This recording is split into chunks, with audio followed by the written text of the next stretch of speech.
dans l'imaginaire collectif, on a toujours tendance à penser que les schizophrènes sont des fous alliés, sont dangereux, alors que c'est des gens doués d'une immense sensibilité et qui sont beaucoup plus humains que la plupart d'entre nous.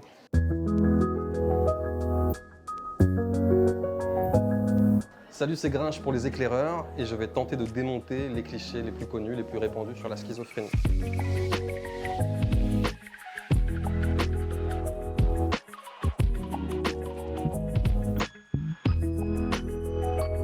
Alors, est-ce que les personnes schizophrènes sont forcément dangereuses? Non.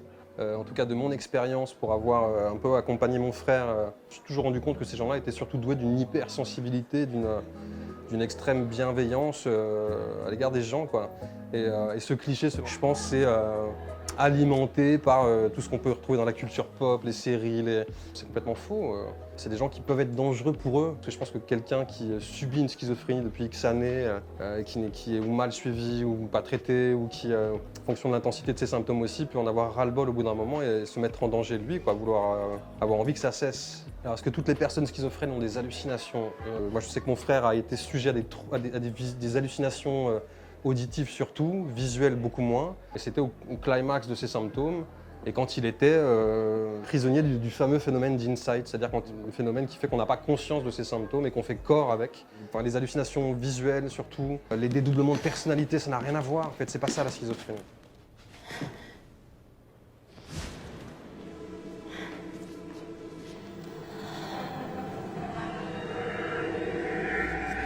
Il faudra enfermer les personnes schizophrènes?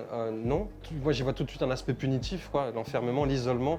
Alors, il y a des isolements qui sont contre le gré du patient, de la personne malade, et pour sa sécurité. Pour moi, l'isolement n'a rien de thérapeutique. Mais encore une fois, je me place en tant qu'observateur, grand frère d'eux, et pas du tout spécialiste, quoi. J'ai vécu avec beaucoup d'inquiétude, dans un espèce d'état de torpeur, propulsé dans un état de torpeur en me disant ok, j'ai deux parents qui essaient de gérer la situation, qui minimisent aussi un petit peu le aussi parce qu'à un moment donné on ne sait pas trop ce qui se passe, quoi. L'attitude de mon frère dans ses comportements, son mutisme, sur les expressions de son visage et tout, que c'est quelque chose de grave et que ça risque de durer et que c'est pas un truc, un épisode. Le cliché selon lequel la prise de drogue pourrait déclencher une schizophrénie, des schizophrénies est faux. La prise de drogue à répétition et à un âge où on est en construction peut favoriser une entrée dans la maladie. C'est un ensemble de facteurs d'environnement associé à une donnée génétique qui va déclencher une schizophrénie. J'ai la chance de parrainer une jeune association qui s'appelle La Maison Perchée qui va ouvrir ses portes d'ici peu sur Paris, mais qui fonctionne aussi à distance, en réseau. Et je suis ravi parce que c'est une structure non médicalisée qui propose une approche